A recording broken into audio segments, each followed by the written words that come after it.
All right, we had a little bit of technical difficulties, but we are back with our second segment, and we are going to talk about the upcoming fight on July 25th, when we had Inoue, who is going after his belt in his fourth weight division. So this is a belt. This is a title fight at super bantamweight, 122 pounds, and he's taking on the undefeated Stephen Fultonn. And this is one of those, well, it would seem to be one of those classic kind of boxer versus puncher fights, but I think that doesn't give Inoue enough credit for his boxing skills on there. But we want to bring in Coach Dave to kind of bring in some of his unique expertise. He's actually trained fighters at or around this weight division, and so we want to talk about what do you look for in each fighter as they prepare to take on the toughest challenge, of their fighting careers at this point. Yeah.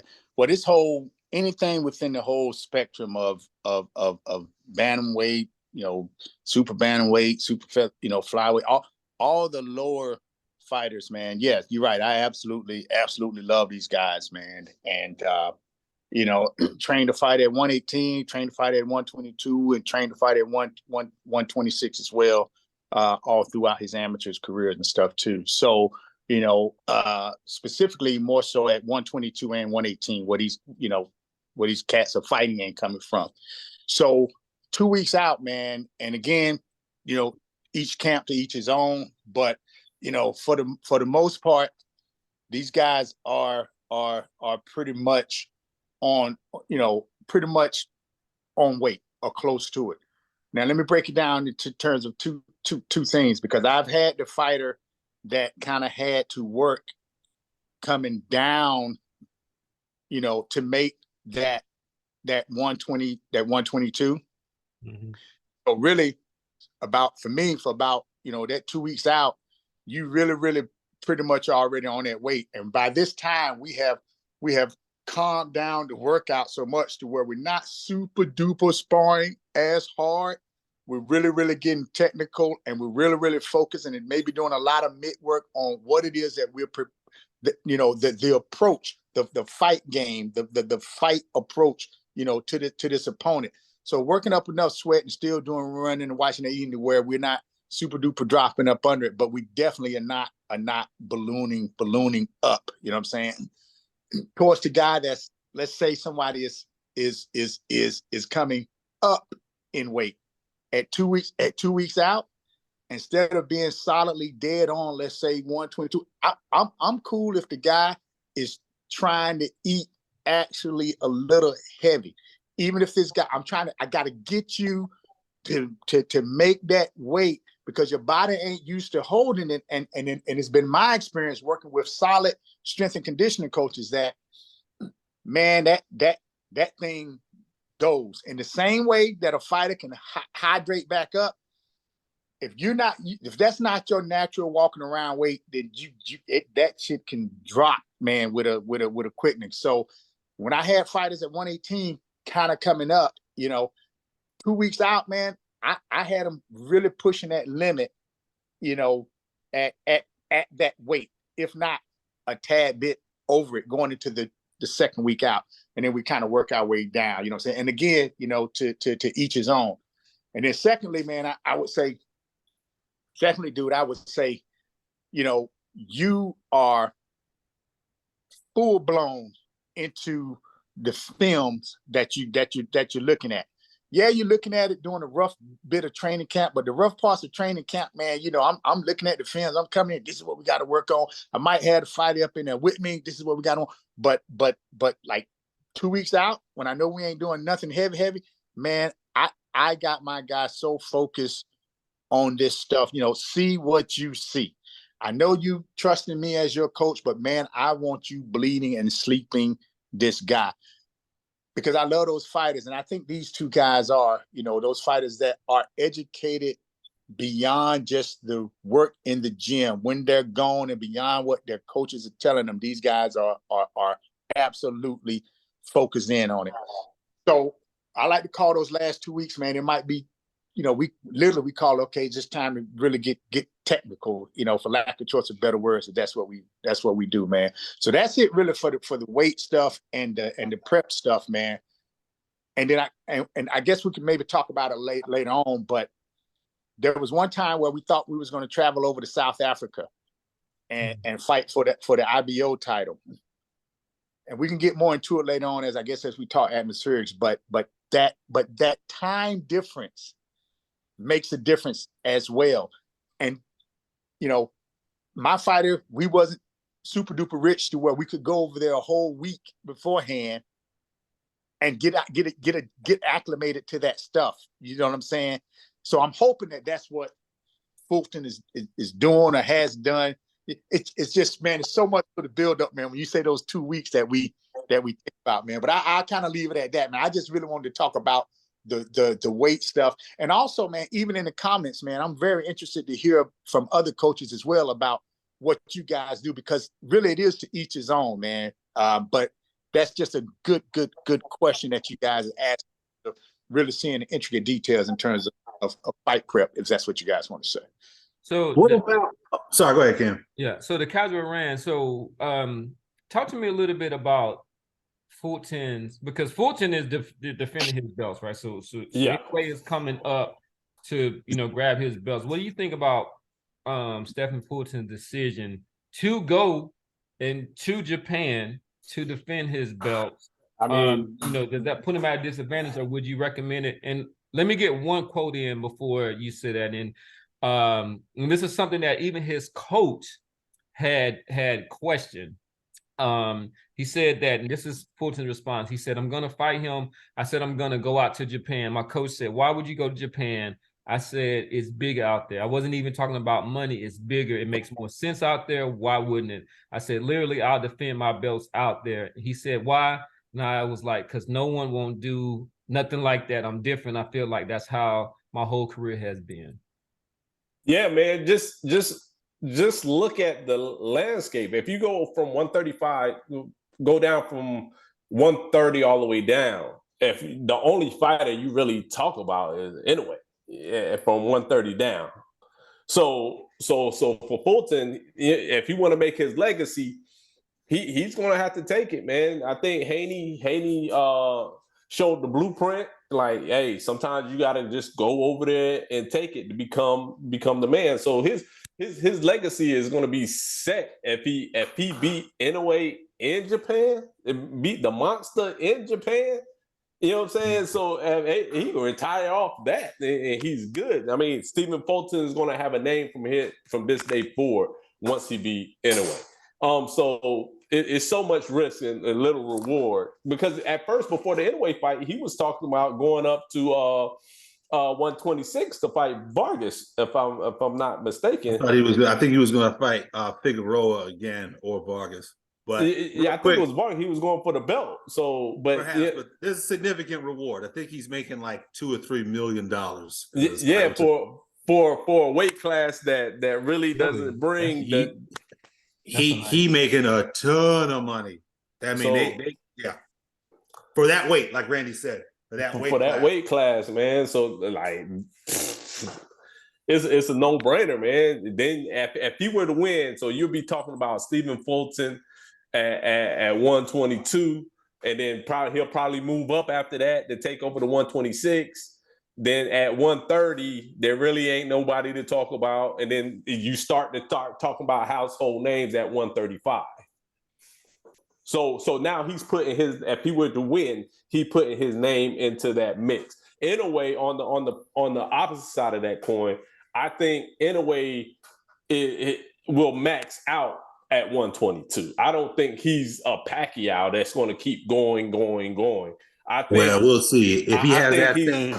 I think 122 probably is going to be his max, bro. It may be 126, but then if he has that same chemical assistance that Pacquiao allegedly may have had, we might see, because he been talking allegedly about Tank. He was talking that Tank shit, and Tank was talking that Inoue shit before he got, before he went up, right? Hey, man, I piggyback on Randy real quick. I'm sorry, but look, man, don't quote me on this.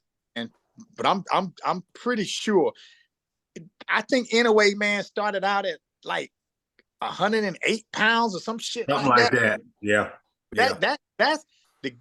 And then to say you going all the way up to get Tank, that's a lot of weight, dude. That ain't that ain't gonna happen, bro. Yeah. that ain't weight time. That's getting fat, nah. Yeah. So anyway, I just wanted to put that in there, man, because that cat started out at like 108. That's what's going back to my point is saying if he's coming up, man, like right now, I wouldn't be, it wouldn't worry me if that cat trying to sit on 125 pounds right about now, bro. What I just have him get that weight up, man. Get that weight up, you know, and let's work it down in a week, and then we'll burn the rest off up in the fight like that. You know what I'm saying? So with that said, Boston Jerry, do you think that Fultonn can? Because I mean, Fultonn only has, I believe, 8 knockouts in his 21 wins. You think that he could go over there and get a fair shake from the judges? No. Or is he essentially selling his titles? No, I don't think he's selling his title. I think if he beats the hell out of Inoue, it clearly outboxes Inoue the same way Bivol did to Canelo, I think he could get a artificially close split decision or a UD. But he's really, really going to have to show separation to win a decision. That being said, I think Fultonn has been quoted numerous times as saying, I'm not over there to get a decision. I think he knows in the back of his mind that he has got to go over there and he has got to stop. He's got to stop Inoue if he wants to walk away with his belt. So the short answer to your question is no. And I think that Fultonn and his team are on that same page. They're not going there for this thing to go 12 rounds. If it goes 12 rounds, then it's it's going to get dicey. But don't kind of, hey, listen, man, I would say this, and I know we ain't giving predictions, but it's hard for me not to let me just put my coaching hat back on here a little bit, man. Look, man, I don't think you are too far off, Jerry, when you talked about Bivol and how he did Canelo. I mean, at the end of the day, you already know Fultonn, what that Joker can fight on the inside, that Joker can fight on the outside, that Joker got incredible angles. And look, I wish somebody Google that Joker's. I bet you that Joker probably average 1,000 punches a fight, 1,200 punches a fight, maybe. You think Fultonn does, huh? Yeah, bro. Yeah. Yeah, he does throw a lot of punches. So that would be around 80 something punches around for a 12-round fight. Yeah, dude, he punches, man. I'm literally. I mean, while y'all go on to something else, man, I'm like. Yeah, check it out. And you were right, Dave. He started off. Inoue debuted in 2012 at 108.25 pounds against Christian Omayao, and he fought at 108 pounds several times after that. It was a couple of fights, bro. And some people, you just got that natural weight stuff, man. But let me Google this Fultonn punch stuff, man. See if CompuBox or somebody got something on this guy, because I'm telling you, man, that cat is a double threat, bro. Inside, outside, angles. Make no mistake about it, man. This ain't no walk in the park for Inoue on no level, bro. No, it's definitely not. It's definitely not. Well, Stan, let me ask you this: what weight do you think Fultonn walks around at? 126, 130, bro. Probably. Wow, really? Okay. Yeah, bro. I mean, you just ain't always training on and on and on and on, bro. I would say anywhere between, you know, if he a gym rat, it could be anywhere between 6 to 8 pounds, man. He just over. If he takes some time out, you know, we've seen Tank blow up a little bit. You know what I'm saying? Yeah. And then get in shape. But if he's a gym rat, 6 to 8 pounds, you know, at pushing it maybe 10. But yeah, I'd say you fighting at 122. I say you walking around at anywhere from 126 to 130, man. Easy. So what do you think Inoue walks around at?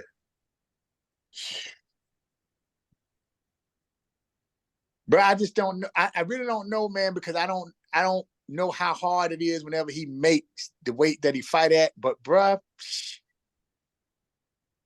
mean, yeah, man, that's a tough one, to be honest with you, dude. I mean, he's a strong dude. He seems to be in shape all the time, or he doesn't seem to be somebody that necessarily blows up between. Well, then I might maybe 3 over then for him. 3 over. All right. Wow. So he's walking around at 121 to fight at 118. So if he's you see what I'm saying? If he's fighting at 122 though, yeah. If he's as disciplined as what Cam and him says, but I would have put on a little bit more so that because you drop some stuff up in that fight, man. You dropping weight in that fight, bro. After it's over with, straight sweat off a couple pounds, bro. Yeah. So I would say if it's just his natural weight, and that's the thing I just don't know about him. Some folks is just my natural walking around weight, but brother like me that's gonna be eating biscuits and chicken, if I ain't in camp. Are we getting VADA for this fight? Say what now? I said, are we getting VADA for this fight? I'm on BoxRec right now, and I don't. A fight in Japan? I mean, it would probably be USADA, right? I'm not sure. I don't make sure we're getting something though. He is sorry about that. Inoue has put on his physique has changed quite a bit since the first Donaire fight. So Yeah, I mean, he's somebody just throwing that out there. Yeah, so there has been some talks about possible kind of steroid use, but these are all allegations, right? So there's nothing, but there was a complaint from one of the parties that I think it was actually from Fultonn though. He said that he's because they were looking at steroid testing like twice a week, which he felt was too much. Who felt that? Inoue felt was too much? I think it was Stephen Fultonn, but let me verify. Give me 1 second. The other interesting thing that I wasn't aware of, Nonito Donaire and made during an interview, I can't remember when, but during the pre-fight, the night of their second fight, when both parties go in to inspect the gloves, there was something where Inoue's team would not let a non-Japanese person come in there and inspect their gloves. Now, I don't remember exactly what Donaire said because I'm hearing that from secondhand, somebody telling me that Donaire made that, mentioned that after the fight. But hopefully Fultonn's team has gotten all that stuff worked out contractually, right? So that's in the contract. Hey, this is what we're going to do prior to the fight, and this is what we're going to do after the fight. Hopefully that stuff has all been, not to cast aspersions against Inoue, but yeah, look, I cast those aspersions against anyone who I think deserves it. And we're just trying to give the full story. So it was Stephen Fultonn who was kind of reacting to, because they were supposed to fight previously, and Inoue had to pull out because of I think he broke his hand or hurt his hand. That's right. But there was some speculation that he had some aversion to VADA testing, and which is random testing in doing that. But there is, and we do want to say that he's never failed a test up to this point, and we don't know particularly who is the governing body when it comes to drug testing for this fight currently, but we will try to get that information to you at this point. And we say these are all just we're not casting aspersions on Inoue at this point, but there was something that Stephen Fultonn responded to in regards to Inoue pulling out during their first negotiated fight. All right, so we're gonna, I guess, go ahead and wrap this and get to our last segment. Does anybody like and subscribe? All my Japanese boxing fans out there, like and subscribe. And yes, and provide us with any kind of comment. What we're looking for, which we haven't been able to find, is the actual judges for this fight. If anybody can educate us on this. We're assuming that it will be 3 international judges, but we want to see that everything is above the board. But if you do, please comment in the comment section, and remember to like and subscribe for more popping content from the pundits of pugilism. Domo arigato.